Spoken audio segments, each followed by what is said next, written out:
What's up guys, your boy Joel Bear here checking in. I know I've not uploaded video in over 2 months, but I promised to you guys as well as myself, made a commitment that I'm going to be uploading one video a week, going through my weekly training. I did commit to buying a Sony Handycam CX230 tripod as well as a video editing software, so yeah, I just want to follow through by actually uploading on YouTube. So my programming changed since 753. Instead, it's going to be push on Monday, legs on Tuesday, Wednesday's going to be pull, Thursday, day off, Friday is going to be upper body, Saturday is going to be lower body, and then Sunday is going to be a day off. So Thursdays and Sundays are my days off, and I'm actually committing to doing 20 to 30 minutes of cardio when I get home from the gym after I slam a protein shake. And just because I love running, as strange as that sounds, it's just good for the mind and for the soul. I know I'm weird, but yeah, in regards to my training, as you can tell, today was actually 2 weeks ago, July 21st was deadlift or lower body day. Wanted to test out my 1 rep max, and as you can tell, this is a clip 5 plates that went up pretty smoothly, and I'm also executing this lift via the hook grip. So essentially, you're wrapping your thumb over the bar and putting as many fingers over the bar and onto your thumb as possible. So for me, it's my pointer, middle, and index finger, and I'm grabbing it for the life of me. And you have to grab it because if you half-ass this, it's gonna sting like a mother. It does make your thumbs ugly, but who cares, right? And yeah, this clip is 545 plate, five plates and a quarter on each side, and I was very happy, very content in regards to the bar speed and how easy it felt. I engage my lats, make sure my lower body's tight, like I'm splitting the floor. And lockout was pretty clean, and I slammed the weights because I think I'm alpha, and I just really had to get in the right zone, really get pissed off to lift this type of weight.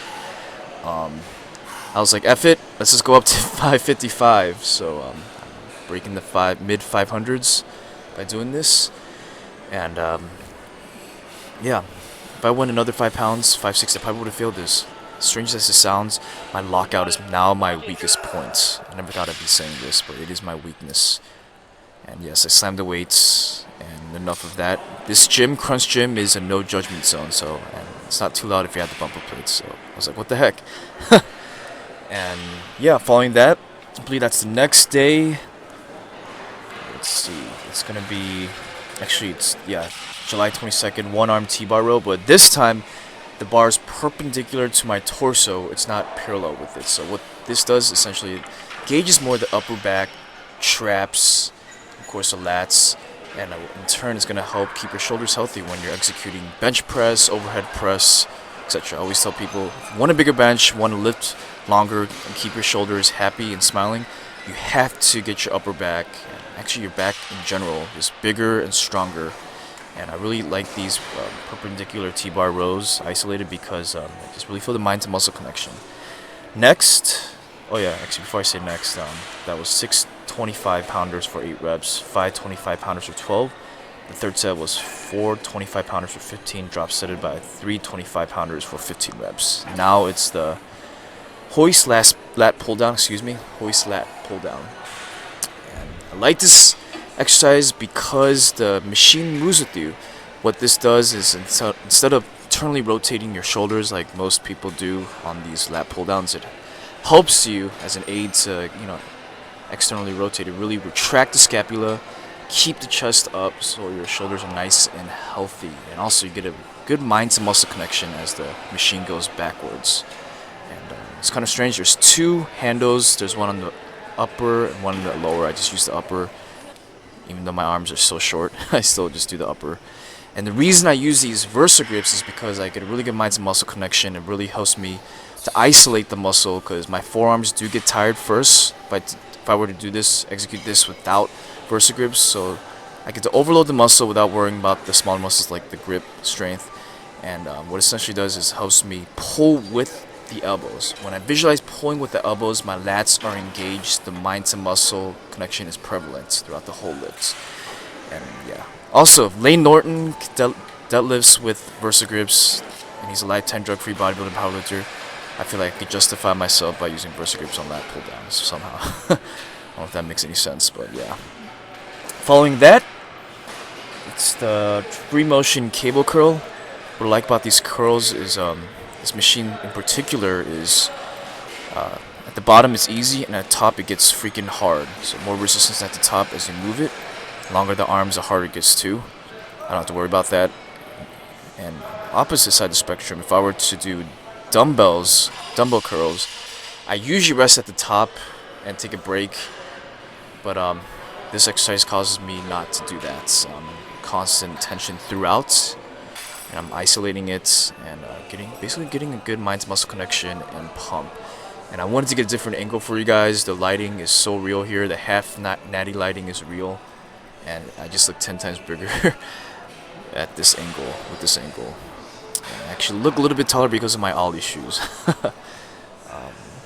This time I decided to go both hands to basically incorporate more time under tension, and my technique is still there. I don't really swing, but when I do go down, I tend to focus on the eccentric portion, maybe like less than a second, and I did go heavier.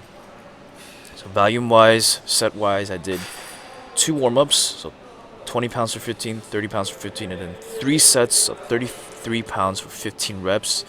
Last set, oh look, I'm actually flexing my tricep because the lighting was just so real. And yeah, so the last set, as you'll see, actually it's not in the video, but I did 40 pounds for 8. So yeah, next day, I believe, yeah, actually after that I did a lower body. I did not record, actually I did record it, but I guess these clips are discombobulated. I did OHP, and here's the thing, let's see, I'm trying to look at my Bible of gains here. I did OHP, here it is, July 24th. Wanted to test my 1 rep max, and 185 looked pretty smooth, looked much better than 175. And then tried to execute 200 pounds, trying to get really amped up, squeeze the lats as well as my biceps. And look, my arms do go past parallel from the ground, my elbows go past parallel with the ground, so my lockout strength is my weakest point, as well as core stability, because I do have a long torso, and it does engage more in my core and my lower back. So I wanted to redeem myself, rested for 90 seconds, and did 195 for a grinder of 1 rep. I felt kind of alpha. Speaking of that, speaking of alpha, I just love overhead press, not because it has huge carryover to bench, but because there's something alpha about lifting heavy weight over your head, just lifting a stronghold in life over your head, and just really persevering and really fighting through it, every single circumstance. I guess you could translate that into life. So now let's get back into the workout.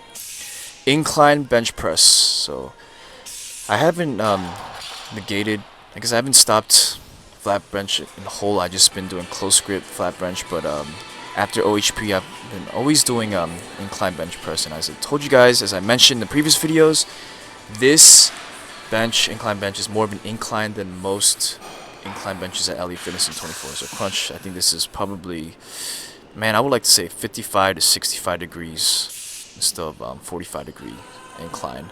So this causes you to engage more anterior deltoids and upper chests, upper pecs, what have you. And yeah, do 185 for 3, paused. Then 205 for 2, and now as you'll see, I'm doing 225 for 3. And my buddy Mitch is gonna help me out. Long pause right there. First rep looked pretty clean. As you could tell right there, I really braced the core. I see Leighton Norton brace the core, and it causes me to really retract the scapula and really stay tight throughout the whole movement and keep my shoulders healthy.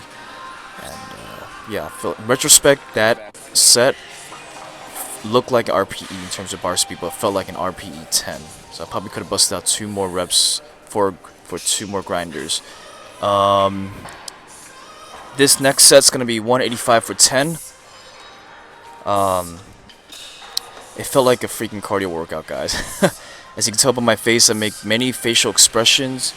It just looks brutal. Even the bar speed's consistent. And also, as you can tell, as you can observe, the grip is much more narrower. I just want to keep my shoulders healthy, as well as work on my tricep strength. so that my OHP strength and bench strength and incline strength can go up, because more range of motion is there. So 185 for 3 sets of 10, excuse me, and it was touch and go with a narrow grip. And following the next day, July 22nd, July 25th, gosh, looking at my Bible of gains and everything's discombobulated. This is my warm-up. As you can tell, I just want to show you guys my attire for that day. Alpha Clothing Co. sweatpants, which is really freaking comfortable. My Adidas Ollie shoes, as well as the Asus American flag racerback tee in the white color, of course. And here's my warm-up. For some reason, that day's workout just everything felt heavy. Maybe because I was fatigued near the beginning of the week. I did max out on deadlifts and OHP, so maybe my central nervous system is pretty tired. Maybe I didn't get enough rest too. So yeah, this is more of a hypertrophy work day, since it was the end of the week. And as you'll see, it's 275.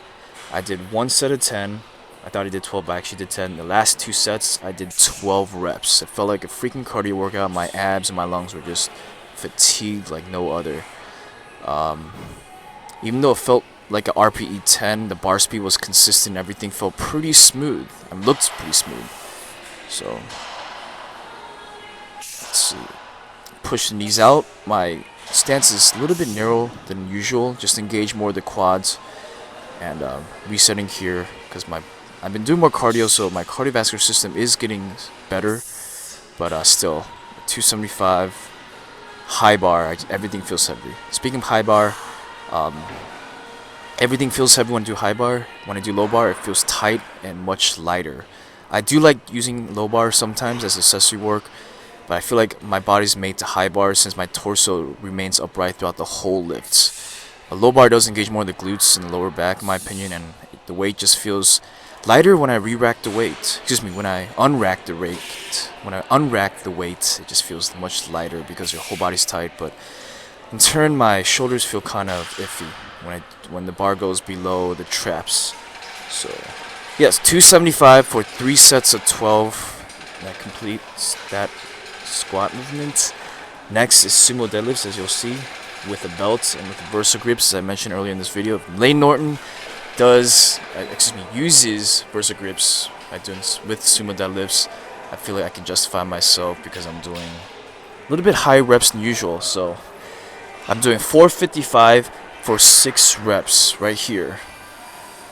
And I'm not gonna lie, everything felt really, really light. So here it is.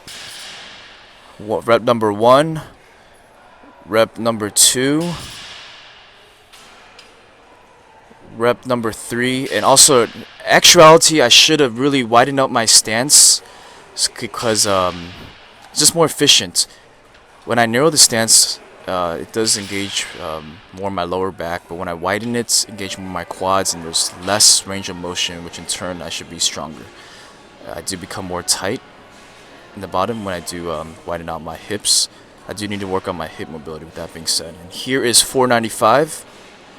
495, and I just shot up the weight by 40 pounds. That was kind of stupid of me, but I should have went up by 30 pounds by the most. But I was like, F it, I'm going to do 5 reps, no 6, so let's just bump it up 40 more pounds. So yeah, here's 495 for 5, getting my mind right, flexing my arms, listening to the music, getting tuned with the music, getting amped up, putting on my Versa grips, a little bit of chalk, and we'll see how this goes. And as you'll see, you'll see me engage my lats. It's imperative that you engage your lats when you're doing, even if you're doing conventional and even if you're doing sumo. It just closer your arms are to your torso, your body, the safer your back will be in return, and the more tight you'll be throughout the whole lift. Because whole body tightness is important for every single compound lift. So yeah, I have to reset myself because I'm like, damn, this is getting pretty heavy. So, and the last few reps, lockout was my weak point. Strange to say because in December, when I was prepping for USAPL in Texas, my I guess going out of the hole was pretty slow. But yeah, that concludes today's workout. Thanks for tuning in. I'll see you guys next week. Bye.